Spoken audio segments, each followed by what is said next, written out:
ആകാശവാണി. നമസ്കാരം. വാർത്തകൾ വായിക്കുന്നത് കരോൾ ത്രേസ്യാമ്മ അബ്രഹാം.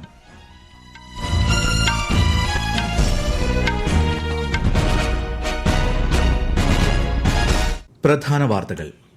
രാജ്യത്ത് സമ്പാദ്യോത്സവത്തിന് ഇന്ന് തുടക്കമാകുമെന്ന് പ്രധാനമന്ത്രി നരേന്ദ്രമോദി. ചരക്ക് സേവന നികുതി പരിഷ്കാരങ്ങൾ പ്രാബല്യത്തിൽ വന്നു. 99% ഉത്പന്നങ്ങൾക്കും നികുതി 5% മാത്രം. പരിഷ്കാരങ്ങൾ നിലവിൽ വരുന്നതോടെ അവശ്യ സാധനങ്ങൾ ഉൾപ്പെടെ 400-ലധികം ഉത്പന്നങ്ങൾക്ക് വില കുറയും. വിലക്കുറവ് നിരീക്ഷിക്കാൻ GST വകുപ്പിന് നിർദ്ദേശം നൽകി സംസ്ഥാന സർക്കാർ. പ്രധാനമന്ത്രിയുടെ അരുണാചൽ ത്രിപുര സന്ദർശനം ഇന്ന്. 5100 കോടി രൂപയുടെ വിവിധ വികസന പദ്ധതികൾ ഉദ്ഘാടനം ചെയ്യും. പ്രവാസികൾക്കായി നോർക്ക റൂട്ട്സ് നടപ്പാക്കുന്ന സമഗ്ര ആരോഗ്യ അപകട ഇൻഷുറൻസ് പദ്ധതിയുടെ ഉദ്ഘാടനം മുഖ്യമന്ത്രി പിണറായി വിജയൻ ഇന്ന് നിർവഹിക്കും. സ്വതന്ത്ര പരമാധികാര പാലസ്തീൻ രാഷ്ട്രത്തെ ഔദ്യോഗികമായി അംഗീകരിച്ച ബ്രിട്ടനും ഓസ്ട്രേലിയയും കാനഡയും. ഏഷ്യ കപ്പ് സൂപ്പർ 4 മത്സരത്തിൽ പാകിസ്ഥാനെ 6 വിക്കറ്റിന് തകർത്ത് ഇന്ത്യ. അതിവേഗ അർദ്ധ സെഞ്ചുറിയുമായി അഭിഷേക് ശർമ്മ. വാർത്തകൾ വിശദമായി. ചരക്ക് സേവന നികുതി പരിഷ്കാരങ്ങൾ സർവ്വതോമുഖമായ പുരോഗതിക്ക് വഴിയൊരുക്കുമെന്നും രാജ്യത്ത് സമ്പാദ്യോത്സവത്തിന് ഇന്ന് തുടക്കമാകുമെന്നും പ്രധാനമന്ത്രി നരേന്ദ്രമോദി. GST പരിഷ്കാരങ്ങൾ ഇന്ന് പ്രാബല്യത്തിൽ വരുന്നതോടെ 99% ഉത്പന്നങ്ങൾക്കും 5% മാത്രമായിരിക്കും നികുതിയെന്നും പ്രധാനമന്ത്രി വ്യക്തമാക്കി. ആദായ നികുതി ഇളവിനൊപ്പമുള്ള GST ഇളവ് സാധാരണക്കാർക്കും മധ്യവർഗ്ഗക്കാർക്കും വൻ നേട്ടമാകുമെന്നും അദ്ദേഹം അറിയിച്ചു. പാവപ്പെട്ടവർക്കും മധ്യവർഗത്തിനും യുവജനങ്ങൾക്കും വനിതകൾക്കും വ്യാപാരികൾക്കും സംരംഭകർക്കുമെല്ലാം GST പരിഷ്കരണം ഗുണം ചെയ്യുമെന്നും അദ്ദേഹം പറഞ്ഞു. रिफॉर्म एक अनवरत चलने वाली प्रक्रिया होती है. जब समय बदलता है, देश की जरूरत बदलती है, तो नेक्स्ट जनरेशन रिफॉर्म भी उतने ही आवश्यक होते हैं. इसलिए देश की वर्तमान जरूरतों और भविष्य के सपनों को देखते हुए GST के ये नए रिफॉर्म्स लागू हो रहे हैं. नए स्वरूप में मुख्य रूप से अब सिर्फ 5% और 18% के ही टैक्स स्लैब रहेंगे. നവരാത്രിയുടെ ആദ്യ ദിനം രാജ്യത്തെ കോടിക്കണക്കിന് വീടുകളിലേക്ക് മധുരം എത്തുകയാണെന്ന് ഇന്നലെ രാജ്യത്തെ അഭിസംബോധന ചെയ്യവേ പ്രധാനമന്ത്രി വ്യക്തമാക്കി. ഇനി മുതൽ 5%, 18% നികുതി സ്ലാബുകൾ മാത്രമാണ് ഉണ്ടാവുക. സ്വദേശി ഉത്പന്നങ്ങൾക്കും ആത്മനിർഭർ ഭാരതമെന്ന ദർശനത്തിനും പരിഷ്കാരങ്ങൾ കുതിപ്പേകുമെന്നും പ്രധാനമന്ത്രി വ്യക്തമാക്കി. GST പരിഷ്കാരങ്ങൾ ഇന്ന് നിലവിൽ വരുന്നതോടെ നിത്യോപയോഗ സാധനങ്ങൾ ഉൾപ്പെടെ 400-ലധികം ഉത്പന്നങ്ങൾക്ക് വില കുറയും. ഒരു റിപ്പോർട്ട്. വെണ്ണ, നെയ്യ്, പാൽ ഉൽപ്പന്നങ്ങൾ, shampoo, hair oil, tooth paste, brush, soap, feeding ബോട്ടിൽ, കണ്ണട, കുട്ടികളുടെ നാപ്കിൻ, ക്ലിനിക്കൽ ഡയപ്പർ എന്നിവയ്ക്ക് വില കുറയും. AC, LED, 32 ഇഞ്ചിന് മുകളിലുള്ള TVകൾ, monitor, projector, dish washer, washing machine എന്നീ ഇലക്ട്രോണിക് സാധനങ്ങളുടെ വിലയും കുറയും. 1200 cc വരെയുള്ള പെട്രോൾ, CNG കാറുകൾ, ഡീസൽ കാറുകൾ, 1500 cc വരെ 350 cc താഴെയുള്ള ഇരുചക്ര വാഹനങ്ങൾ, ചരക്കു വാഹനങ്ങൾ എന്നിവയുടെ വില കുറയുന്നത് സാധാരണക്കാർക്കും വാഹന നിർമ്മാതാക്കൾക്കും ഒരുപോലെ ഗുണം ചെയ്യും. മാപ്പ്, ചാർട്ട്, ഗ്ലോബ്, പെൻസിൽ, ഷാർപ്പർ, നോട്ട്ബുക്കുകൾ എന്നിവയുടെ വില കുറയുന്നത് വിദ്യാഭ്യാസ ചെലവ് കുറയ്ക്കും. ആരോഗ്യ ഇൻഷുറൻസ്, ലൈഫ് ഇൻഷുറൻസ് എന്നിവയ്ക്കുള്ള തുകയിൽ കുറവുണ്ടാകും. മാർബിൾ, ഗ്രാനൈറ്റ്, സിമന്റ് അടക്കമുള്ള നിർമ്മാണ സാമഗ്രികൾക്കും ചെലവ് കുറയും. കൃഷി, ആരോഗ്യം, വസ്ത്രനിർമ്മാണം എന്നീ മേഖലകളിലും സാധാരണക്കാർക്ക് വലിയ ആശ്വാസമുണ്ടാകും. News desk, Akashvani. ആത്മനിർഭർ ഭാരത് എന്ന ലക്ഷ്യം കൈവരിക്കുന്നതിൽ പുതുതലമുറ GST പരിഷ്കാരങ്ങൾ സുപ്രധാന പങ്കുവഹിക്കുമെന്ന് കേന്ദ്ര ആഭ്യന്തരമന്ത്രി അമിത്ഷാ. സ്വദേശി ഉത്പന്നങ്ങൾ സ്വീകരിക്കാനുള്ള പ്രധാനമന്ത്രിയുടെ ആഹ്വാനത്തെ അദ്ദേഹം സ്വാഗതം ചെയ്തു. ഓരോ വീടും സ്വദേശിയുടെ പ്രതീകമാണെന്നും അതുവഴി സ്വാശ്രയ രാഷ്ട്രത്തിന്റെ സൃഷ്ടിക്ക് സംഭാവന നൽകണമെന്നും അദ്ദേഹം പൌരന്മാരോട് അഭ്യർത്ഥിച്ചു.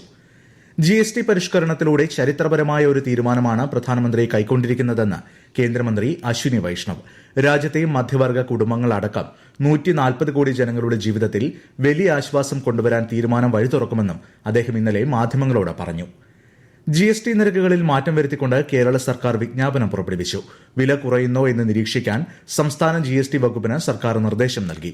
ഉത്പന്നങ്ങളുടെ നിലവിലെ വിലയും നികുതി കുറയുമ്പോഴുള്ള വിലയും സംബന്ധിച്ച കണക്കുകൾ വകുപ്പ് തയ്യാറാക്കിയിട്ടുണ്ട്. പ്രധാനമന്ത്രി നരേന്ദ്രമോദി ഇന്ന് അരുണാചൽ പ്രദേശും ത്രിപുരയും സന്ദർശിക്കും. സന്ദർശന വേളയിൽ 5100 കോടി രൂപയിലധികം വരുന്ന ഒന്നിലധികം വികസന പദ്ധതികൾ ശ്രീ മോദി ഉദ്ഘാടനം ചെയ്യും.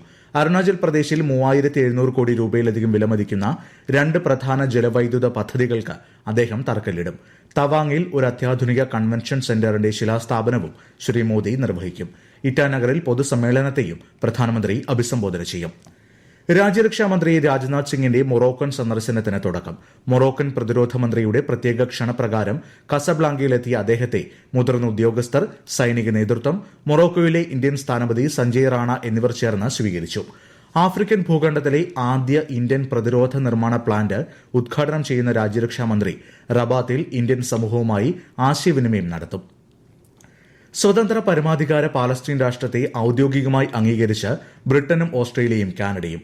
സമാധാനത്തിനും ദ്വിരാഷ്ട്ര പരിഹാരത്തിനുമുള്ള പ്രതീക്ഷകൾ പുനരുജ്ജീവിപ്പിക്കുന്നതിനുള്ള ചുവടുവയ്പ്പാണ് ഇതെന്ന് ബ്രിട്ടീഷ് പ്രധാനമന്ത്രി കെയർ സ്റ്റാമർ പറഞ്ഞു. ഈ വാർത്തകൾ ആകാശവാണിയിൽ നിന്ന്. ആകാശവാണി വാർത്തകളും വാർത്താ അധിഷ്ഠിത പരിപാടികളും all India radio news Thiruvananthapuram YouTube ചാനലിലും at all India radio news Thiruvananthapuram Facebook പേജിലും AIR ന്യൂസ് _തിരുവനന്തപുരം ഇൻസ്റ്റഗ്രാം അക്കൌണ്ടിലും at AIR news _TVM X ഹാൻഡിലും ലഭ്യമാണ്. സ്വസ്ഥ് നാരി സശക്ത് പരിവാർ അഭിയാന്റെ ഭാഗമായി ഈ മാസം 20 വരെ 2.83 ലക്ഷത്തിലധികം ഹെൽത്ത് ക്യാമ്പുകൾ സംഘടിപ്പിച്ചതായി കേന്ദ്ര ആരോഗ്യ കുടുംബക്ഷേമ മന്ത്രാലയം. സെപ്റ്റംബർ 17 ആരംഭിച്ച പ്രചാരണ പരിപാടിയിൽ ലക്ഷക്കണക്കിന് സ്ത്രീകളും കുട്ടികളും കുടുംബങ്ങളും ഇതിനകം പങ്കെടുത്തു. പ്രചാരണ പരിപാടിയിൽ പങ്കെടുക്കുന്നതിനായി രാജ്യവ്യാപകമായി 76 ലക്ഷത്തിലധികം പൌരന്മാർ രജിസ്റ്റർ ചെയ്തതായും മന്ത്രാലയം അറിയിച്ചു. പൊതുസേവനവും സദ്ഭരണവും മുഖമുദ്രയാക്കി കേന്ദ്ര സർക്കാർ കഴിഞ്ഞ 11 വർഷത്തിനിടെ നടപ്പാക്കിയ പ്രവർത്തനങ്ങളിൽ സാധാരണക്കാർക്ക് കുറഞ്ഞ ചെലവിൽ അടച്ചുറപ്പുള്ള വീടുകൾ ഉറപ്പാക്കുന്നതിനായി സ്വീകരിച്ച നടപടികളെക്കുറിച്ചാണ് പ്രത്യേക പരമ്പരയായ സേവാ പർവിൽ ഇന്ന്.